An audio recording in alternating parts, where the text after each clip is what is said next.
संबंध आहेत तेच राहणार आहे, त्याच्यामध्ये काही हे नाही. आता बोलणारे बोलत राहणार आहे.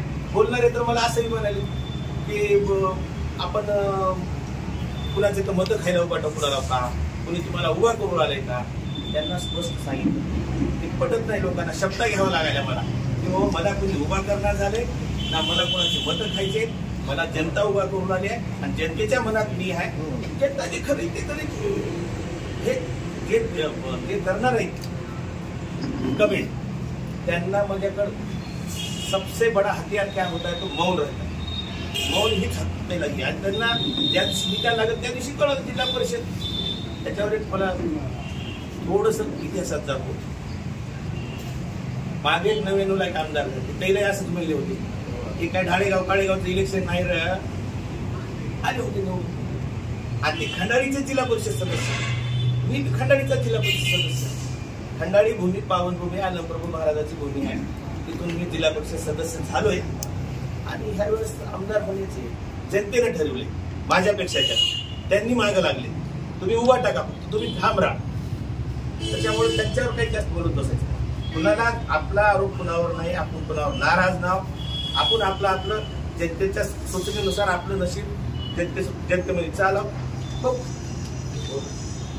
पण माधवराव त्यांचं काम होतं, त्यांनी मित्रमंडळाच्या माध्यमातून समजा मतदारसंघ बांधला होता नागपूर आणि अहमदपूर.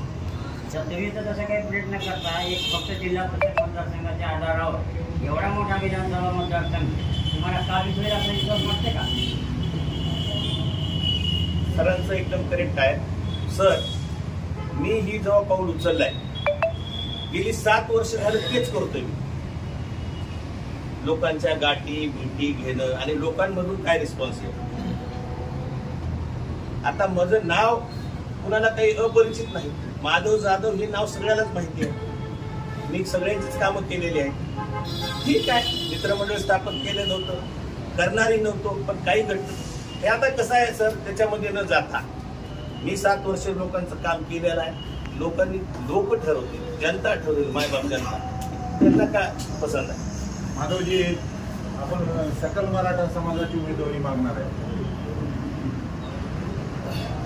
मी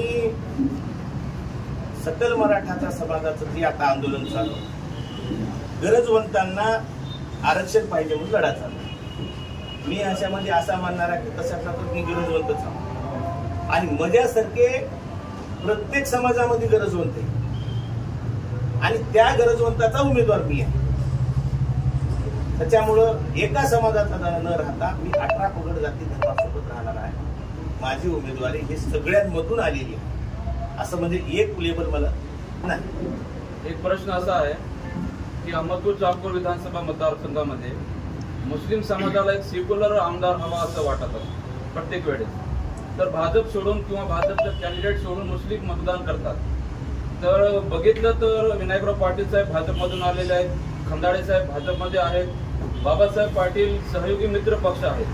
तर तुमच्याकडून जे बघण्याचा दृष्टिकोन मुस्लिम समाजाचा असणार आहे ते एक सेक्युलर म्हणून असणार आहे. तर तुम्ही ह्याबाबत काय सांगा? याच्याबद्दल आधी स्पष्ट केले. मी 2024ची जी लोकसभा झाली, मी पुरोगामीचं काम केले. ह्याच्यामध्ये लक्षात घ्या मी कोण आहे. मी पुन्हा स्टेजवर दिसलो का तुम्हाला 2014 मध्ये? अजिबात नव्हतं. सॉरी 24 मध्ये नाही. मी पुरोगामीचं काम केलं, मी पुरोगामी राहणार. मुस्लिम समाजासाठी काय आपल्याकडे मी पर्याय दिलाय आणि त्याच्यामध्ये त्यांनी होऊन पर्याय मागितलाय. त्यांनी होऊन मला प्रतिसाद दिला. तुम्ही थांबा, तुम्हाला काय करायचे. आता हे सगळे विषय येते. ताकद आहे का, तयारी आहे का, ही आहे का, ही आहे का, बघू म्हणून जे व्हायचे ते होणार आहे. ते म्हणे तुम्ही थांबा, टाकी आम्ही आणता कुठून आणायच्या तिकडे, तुम्ही फक्त थांबण्यावर ठाम राहा. हे असं मला सगळ्याचं म्हणणं आहे. तशानुसार मी थांबण्यावर ठाम आहे. बाकी जे संकट येतील समोर त्याच्यानुसार माझ्या समोर एक 100-200 ढाली आहे. दुसऱ्याच माझी काही गरज लागणार. एक विषय असा आहे, तुम्ही सांगितलं की माझ्या मागे 100-200 ढाली आहे. पुढे ऐका ढाली आहे तुमच्यासाठी 100-200 ढाली आहे. त्या 100-200 ढालीमध्ये अहमदपूर तालुक्यातील अहमदपूर मतदारसंघातील असा कोणता लोकप्रतिनिधी आहे का जो स्वतः पुढे येत नाही पण तुम्हाला पुढे करतो? असा लोकप्रतिनिधी कुणी नाही आणि मला कुणी पुढे करायसाठी मी काही चमच्यानं दूध पित नाही. माझी इच्छाशक्ती आहे. माझ्या जनतेची माझ्याकडे आलेल्या भावना आहेत. माझी मित्र कंपनी आहे आणि मी हे जे माझा जे जनसंपर्क आहे त्याच्यातून मी उभा टाकून आला. कुणाला पाडण्यासाठी आणि कुणाची मतं खाण्यासाठी उभा टाकणार झाला. कुणी मला काही भावला नाही. मी कुणाचा मी माझ्या मनानं उभा टाकायलोय. माझ्यासोबत असं कुणीही नाही. माझ्यासोबत जनसामान्य लोक आहेत. त्या ढाली म्हणतोय मी. 100-200 कुठे इथं लोकप्रतिनिधी येतात.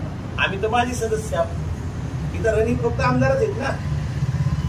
इतके दिवस आमदार सर्वांसोबत होतात, मग अचानक काय झालं की त्यांच्या सोबतच फळामध्ये उतरताय? आता काय मागची पार्श्वभूमी आहे? नाही, गायकवाड साहेब असा आहे, मला एक फोन आला होता काल. काय ते हे चालू आहे ते खरं आहे का? म्हटलं काय तुम्ही अशाला असं साहेबांच्या विरोधात उभा टाकताय?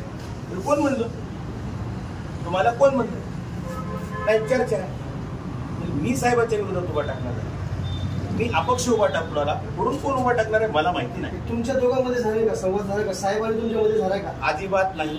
मी माझा निर्णय आहे. मी अपक्ष थांबणार आहे. पुढून कोण आता सगळेजण कोण जवळ 25 वर्ष झालं तेच ते थांबू लागले. लोकांची मागणी आहे किंवा काही तर नवीन पर्याय द्या, आपण देऊ लागलो. काहीतरी दडलंय. तुमची ही पत्रकार परिषद घेऊन सांगण्यामागे काहीतरी दडलेलं आहे असं लोकांमध्ये संभ्रम आहे.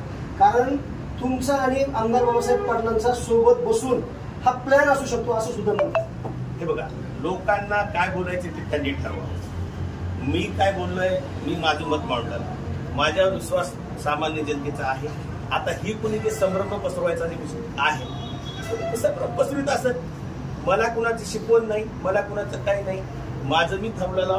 मला काही माझ्या साहेबावर नाराजगी नाही, त्याचा काही विषय नाही. आमचे काही मतभेद नाही. होतो का सोबत? होतो. पण ह्याच्यामध्ये देखील थोडंसं तुम्हाला